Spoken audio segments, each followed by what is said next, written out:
Subscribe করবেন এবং subscribe বাটনের পরে একটা বেল আইকন আছে, এখানে বেল আইকনটাকে অল সিলেক্ট করে রাখবেন, তাহলে আমার নেক্সট ভিডিওগুলোর আপডেট আপনার কাছে চলে যাবে। স্বাগতম সবাইকে। তো এই ভিডিওতে আমরা এক্সপ্লোর করব এক্সেলের নতুন একটা টপিক, বা নতুন বলতে পারেন অথবা ইউনিক একটা টপিক বলতে পারেন, যেটা এক্সেলে বেশি ইউজ হয় না, বাট কখনো কখনো আমাদের কিছু কাজে এটা ব্যবহার করা লাগতে পারে। সেটা হচ্ছে ড্র প্যাটার্ন। অর্থাৎ আমরা অনেক সময় অনেক প্যাটার্ন ড্র করি, অনেক সময় অনেক শেপ ড্র করি, অথবা হাতে কিছু ড্র করি, বা দাগ টানি, অথবা কালার করি, কোনো মার্কার দ্বারা হাইলাইট করি, তাই না? এগুলো সব ড্রয়িংয়ের অংশ। তো সেই ড্র পার্টটা আজকে আমরা দেখবো এক্সেলের। বেশি বড় না আর বেশি কঠিনও না, ছোট আছে। আমরা এক্সেলের ফাইলে চলে যাই। এখানে আমাদের ড্র করার জন্য তেমন তো কিছু এক্সেলে ড্র করার মতো থাকে না, তাও যদি আপনার কখনো ড্র করা লাগতে পারে কোনো জিনিস, তাহলে আমরা এক্সেলের ড্র ফিচারটা ইউজ করব। সেটা হচ্ছে ড্র ট্যাবে। এখানে একটা ট্যাব আছে, এগুলোকে তো ট্যাব বলে, আমরা আগে থেকে জানি। এই ট্যাবগুলোর মধ্যে ইনসার্টের পরে ড্র ট্যাব আছে। এই ড্র ট্যাব দ্বারা আমরা ড্রয়িং করতে পারি আমাদের এক্সেলে। আচ্ছা, এখানে টুলস আছে, আন্ডু আছে, পেন্স আছে, কনভার্ট আছে, আর হেল্প আছে। টুলস অর্থাৎ হলো এখানে কিছু ইরেজার আছে, অর্থাৎ কোনো কিছু ড্র করার পর সেটাকে কিভাবে মুছবেন। ল্যাসো টুল আছে, কোনো ড্রয়িংকে সিলেক্ট করার জন্য আমাদের কি দরকার, যারা গ্রাফিক্স নিয়ে কাজ করেন, ফটোশপ যারা করেন, ইলাস্ট্রেশন যারা করেন, তারা ল্যাসো টুল নিয়ে অনেক বেশি পরিচিত।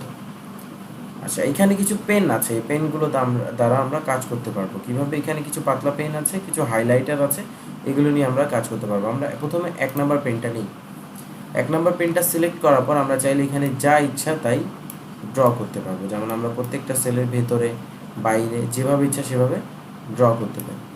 যেমন আমরা এখানে লিখতে পারি যে মাইক্রোসফট।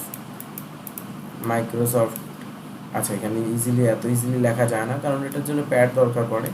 মাইক্রোসফট, অথবা যারা ভালো লিখতে পারেন মাউস দ্বারা, তাদের জন্য তো অনেক ভালো মাইক্রোসফটের। ঠিক আছে, এরকম করে তাদের জন্য অনেক ভালো আছে। এইভাবে যা ইচ্ছা তা হাইলাইট করতে লিখতে পারেন।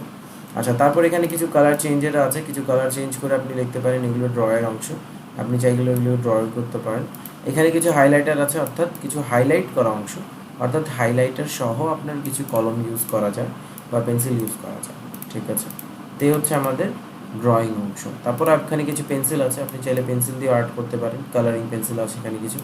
এভাবে আপনি নিজের মতো করে ড্রয়ের যে কোনো কলম ইউজ করতে পারেন। তারপর আছে হাইলাইটার, আপনি চাইলে যে কোনো টপিককে হাইলাইট করতে পারেন হাইলাইটার ইউজ করে। এভাবে আপনি যে কোনো পার্ট, যে কোনো টপিক বা যে কোনো পেজের যে কোনো কন্টেন্টকে হাইলাইট করতে পারেন। ঠিক আছে, তারপর আছে আমাদের কাছে কিছু রিফিলার, যেমন একটু মোটা কালের যে আগে আমরা ইটালিক লেখাগুলো দেখতাম, যেমন আগে লেখা হতো অ্যাক্রিলিক লেখা দ্বারা আগে লেখা হতো যে পেনের একটা কলমের মুখের মধ্যে কালি প্রথমে পুশ করা হতো, তারপর ওইটাকে প্রেশার দিয়ে অনেক ধরনের লেখা হতো। এটা অনেক আগে, আমাদের এখন তো নেই। এখন তো আমরা বল পেন ইউজ করি, অনেক ধরনের অন্যান্য পেন ইউজ করি। বাকি এখন এটা আগের অনেক বেশি। যদি কারো দরকার পড়ে এইভাবে কিছু করা, তাহলে করতে পারবেন। তারপর এখানে কিছু হাইলাইটার আছে, এগুলো আপনারা মোটা কালির হাইলাইটার ইউজ করতে পারেন। এগুলো সব ড্রয়ের অংশে কাজ আসে, এই জন্য বললাম এগুলো বেশি ইউজ হয় না, বাট কখনো কখনো আপনাদের লাগতে পারে। ঠিক আছে, তারপর এখান থেকে আপনারা কিছু কলম, কিছু পেন্সিল, পেন আর হাইলাইটার অ্যাড করে নিতে পারেন আরও যদি দরকার পড়ে আপনাদের, আর দরকার না পড়লে তো নাই। তারপর দেখেন, এই হচ্ছে আমাদের, এগুলো হচ্ছে কালি করার বা রং করার জন্য যেগুলো দরকার, বা ড্র করার জন্য যেগুলো দরকার। এবার এগুলোকে মুছবো কীভাবে? মোছার জন্য দুইটা উপায় আছে, একটা হলো ইরেজার দিয়ে মোছা, আর না হলে ডিলিট করে মোছা। ঠিক আছে, ডিলিট অথবা ব্যাকস্পেস অথবা আন্ডু। এখানে রিডু আন্ডু আছে, কন্ট্রোল জেড কন্ট্রোল ওয়াই। এই যে কন্ট্রোল জেড করলে যেটা হবে আন্ডু হতে থাকবে, আর কন্ট্রোল ওয়াই করলে আবার রিডু হতে থাকবে। ক্লিয়ার? আন্ডু আর রিডু অপশান এখানে আছে। আমরা চাইলে ইরেজার ইউজ করতে পারি। ইরেজারে ক্লিক করব, ক্লিক করার পর আমরা যখন এই কালিগুলো উপর থেকে ইরেজারটাকে নিয়ে যাব, সব কালিগুলো কী হবে? মুছে যাবে। সব কালিগুলো মুছে যাবে। যে কালি আমরা এখানে লিখেছি, ইউজ করেছি, সবগুলো কালি আমাদের এখান থেকে ইরেজার, জাস্ট মাউসের বাটনটা ক্লিক করে ধরে রাখবো, আর এই দাগগুলোর উপর থেকে মাউসটাকে নিয়ে যাব, তাহলে আমাদের ইরেজারের মাধ্যমে সব কিছু ইরেজ হয়ে যাবে, যা যা আমরা কালি করেছিলাম। আর এখানে যে জায়গায় আমরা নিজেদের কলমটাকে টাচ করিয়েছি অথবা মাউসটাকে টাচ করিয়েছি। ঠিক আছে, তো এই হচ্ছে আমাদের ইরেজার। তারপর আছে ল্যাসো টুল। আচ্ছা, কিছু গ্রাফ আমরা ব্যাকে নিয়ে আসি। ল্যাসো টুল দ্বারা আপনি কোনো এরিয়া সিলেক্ট করতে পারবেন। সেটুকু এরিয়া সিলেক্ট করার পর ওইটুকু এরিয়ার মধ্যে যে কোনো টপিক আপনি কী করতে পারবেন, কেটে নিয়ে কাজ করতে পারবেন। ঠিক আছে, যেমন এই যে এখানে আমরা ল্যাসো টুলকে যত দূরে নিয়ে যাচ্ছি সেই এরিয়ার কন্টেন্টগুলো বোল্ড হয়ে গেছে। এই এরিয়ার কন্টেন্টকে এখন আমরা কী করতে পারবো, মুভ করে অন্য জায়গায় নিয়ে যেতে পারবো, মুভ করে অন্য জায়গায় নিয়ে যেতে পারবো। তো ল্যাসো টুল কী করে, সিলেক্ট করে কোনো কন্টেন্টকে, কোনো অবজেক্টকে সিলেক্ট করে, সেই সিলেকশনটাকে আবার আমরা উঠিয়ে অন্য জায়গায় নিয়ে যেতে পারি। তো এটা হচ্ছে ল্যাসো টুলের কাজ। তো আমরা ল্যাসো টুলটাকে বন্ধ করে দিই। তারপর আমরা এখানে ইরেজার দিয়ে করব, অথবা একটা কাজ করতে পারি, অল সিলেক্ট করে আপনি ডিলিটও করে দিতে পারেন, অথবা চাইলে আপনি এক একটা সিলেক্ট করে এক একটা ডিলিট করতে পারেন, এতে সময় বেশি লেগে যায়। আমরা ইরেজার নিয়ে জাস্ট এখানে মুছে দিব, যা যা লিখেছিলাম সব জায়গায় ইরেজারটাকে নিয়ে যাব, সব কিছু মোছা হয়ে যাবে আমাদের। তারপর দেখেন, তারপর আমরা এখানে একটা অপশন পাই যেটা হলো ইঙ্ক টু শেপ, অর্থাৎ আপনি ইঙ্ক করবেন, সেটা শেপে কনভার্ট হতে থাকবে। অর্থাৎ এটার মানে কি, ধরেন আপনি ত্রিভুজ আঁকতেছেন, আপনি ত্রিভুজের জন্য 3টা বাহু নিয়ে একটা ট্রায়াঙ্গেল আঁকলেন, সে একদম স্বাভাবিক ধরনের ত্রিভুজ যেটা হবে সেটা আপনাকে এঁকে দিবেন। যেমন এখানে ইঙ্ক টু শেপ, এটাকে আমি একটু সিলেক্ট করে রাখি। কি বলছে, ink to shape circle can be with lasso tool use this button to convert the, okay. ধরেন আমরা এখানে কোনো একটা টপিক নিব, তো আমরা একটা পেন নিয়ে নিলাম, নেওয়ার পর আমরা এই অপশনটাকে সিলেক্ট করে রাখলাম, আমরা এখান থেকে পুরো সিলেক্ট করলাম, করার পরে আমরা জাস্ট এই যে অপশনটা আছে এই অপশনটাকে ল্যাসো টুল দ্বারা সিলেক্ট করব। সিলেক্ট করার পর জাস্ট ইঙ্ক টু শেপে ক্লিক করব, এটা অটোমেটিক ট্রায়াঙ্গেলে পরিণত হয়ে যাবে, অটোমেটিক ট্রায়াঙ্গেলে পরিণত হয়ে যায়। আচ্ছা, আমরা আরেকবার করি, একটা কলম নিয়ে আমরা কলম নেওয়ার পর ধরেন আমরা এখানে একটা চতুর্ভুজ বানাবো, অথবা 4 বাহুর একটা চতুর্ভুজ বানাবো, নর্মালি আমরা বানালাম। বানানোর পর আমরা জাস্ট ল্যাসো টুলটাকে নিব, নেওয়ার পর আমরা জাস্ট এটাকে সিলেক্ট করব, যতটুকু এরিয়া এটা আছে ল্যাসো টুল নিয়ে সিলেক্ট করলাম, করার পর ইঙ্ক টু শেপে ক্লিক করলাম, এটা অটোমেটিক চতুর্ভুজ হয়ে গেছে। বুঝতে পারছি?